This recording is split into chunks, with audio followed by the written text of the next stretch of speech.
Good morning. Hope you didn't have too much snow on this Veterans Day, right? Not usually something you associate with Veterans Day, but we have several announcements for you today. Confirmation 6:15 at St. Paul. Bible study is at 7 o'clock. Also at St. Paul, we've been looking at the 12 tribes and kind of how that played out in history. So we'll be working on that again this week, and then we'll probably try another topic after that.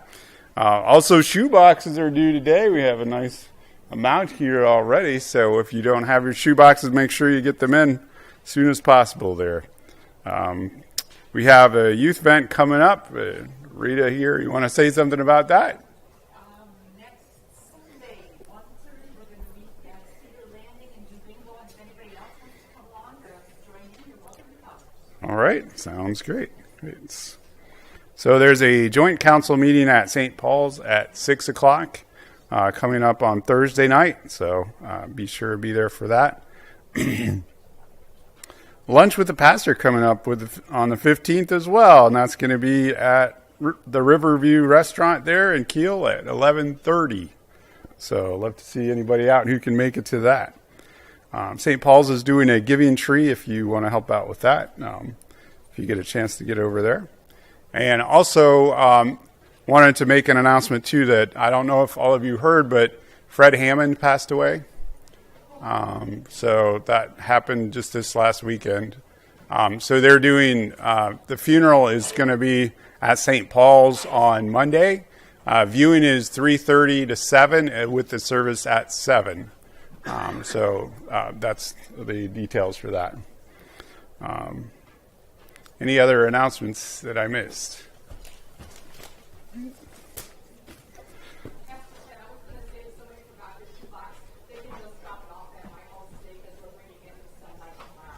Okay, so you still have a little bit of grace period if you forgot. She'll open the door and we'll block her in with boxes there. So.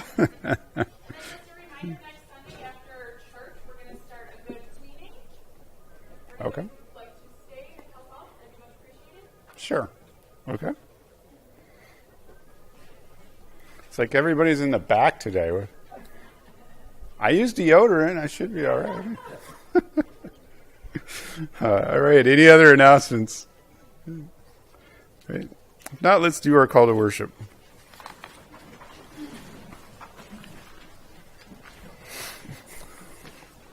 For as high as the heavens are above the earth, so great is the love for those who fear him. As far as the east is from the west, so far has he removed our transgressions from us. As a father has compassion on his children, so the Lord has compassion on those who fear him. For he knows how we are formed. He remembers that we are dust. But from everlasting to everlasting, the Lord's love is with those who fear him, and his righteousness with their children's children. Let's turn in our hymn book to hymn number 460.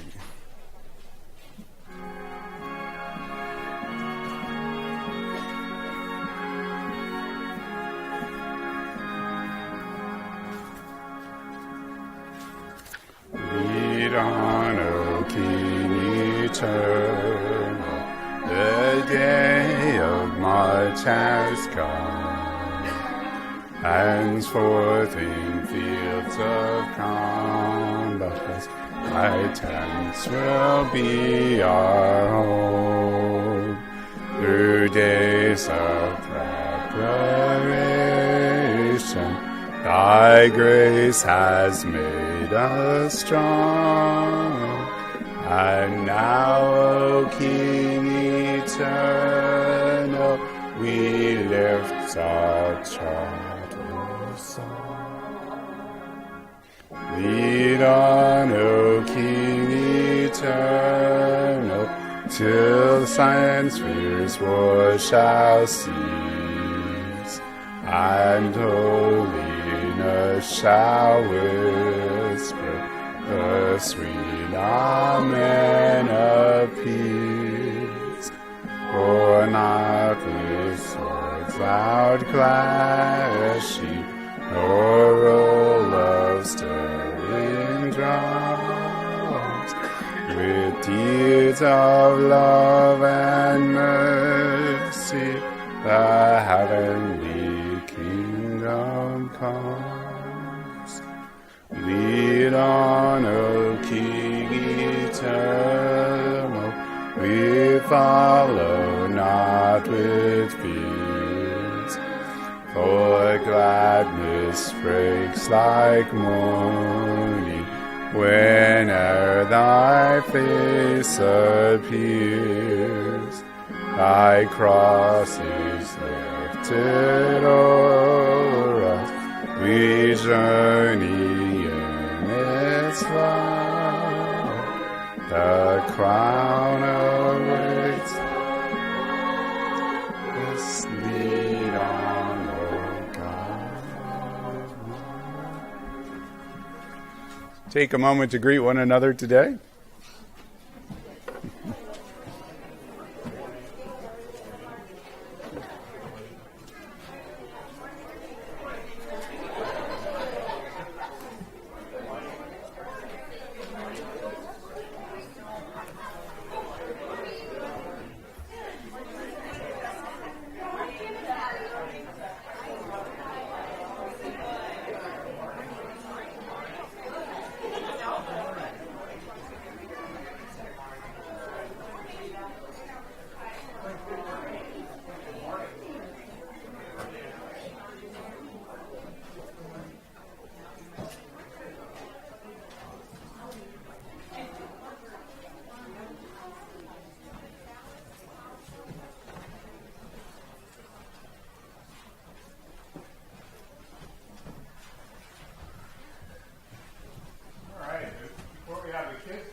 Snow yet?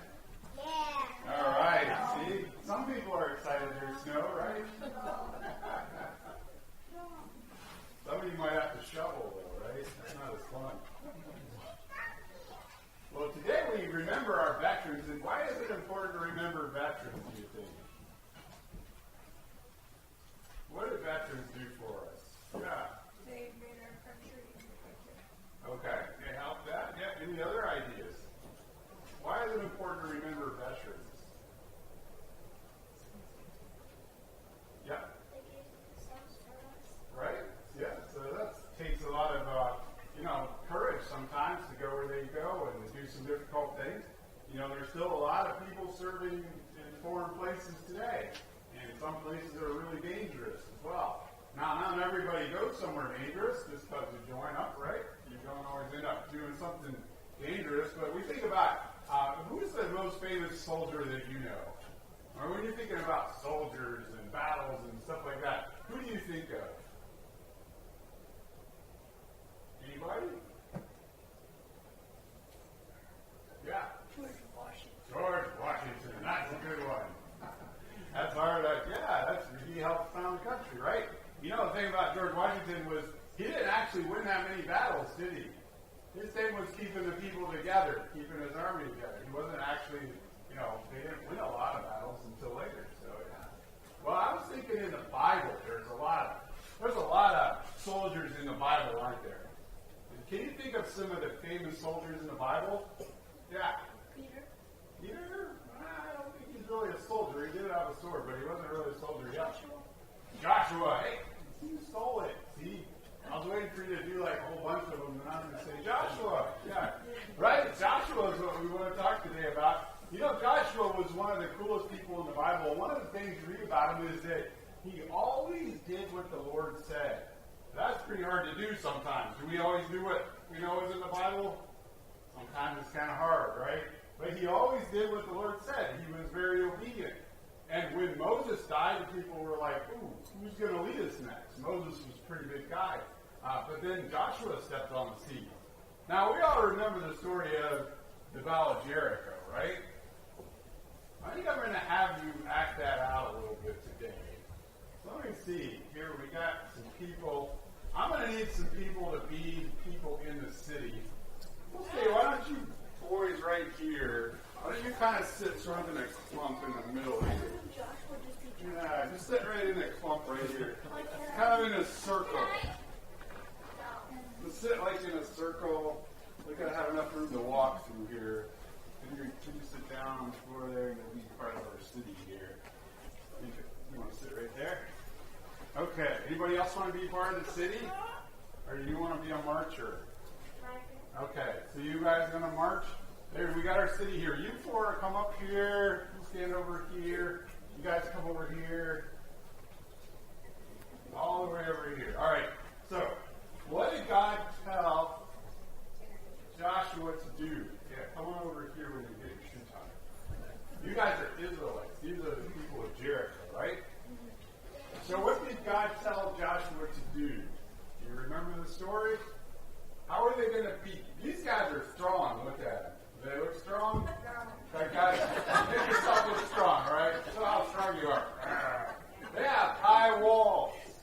It's really high. You guys can't get over those walls. So what are you going to do? How are you going to beat it? Any ideas? Going to go over the wall? Make a hole in the wall? Explosive, right? Okay, so Joshua talks to an angel, and what does the angel tell him? He says, for 7 days, you're going to march around the wall and blow your trumpet. You just march around it. And then let's do a practice run. All right, so you guys are going to march around the wall, and whoever's in front, you want to blow the trumpets, okay? You ready? Just march around it. Blow the trumpet. Ah, that's a weak trumpet. Let's hear your trumpet. All right, okay, so you're marching around. Now, you guys inside, what are you doing when you see them march around? What do you think? This is, oh, you got to make fun of them a little bit. Let's go. This is dumb. You guys can't take over us. Give it to them. Tell them how dumb they are. Right? Okay, now on the 7th day, they march around 7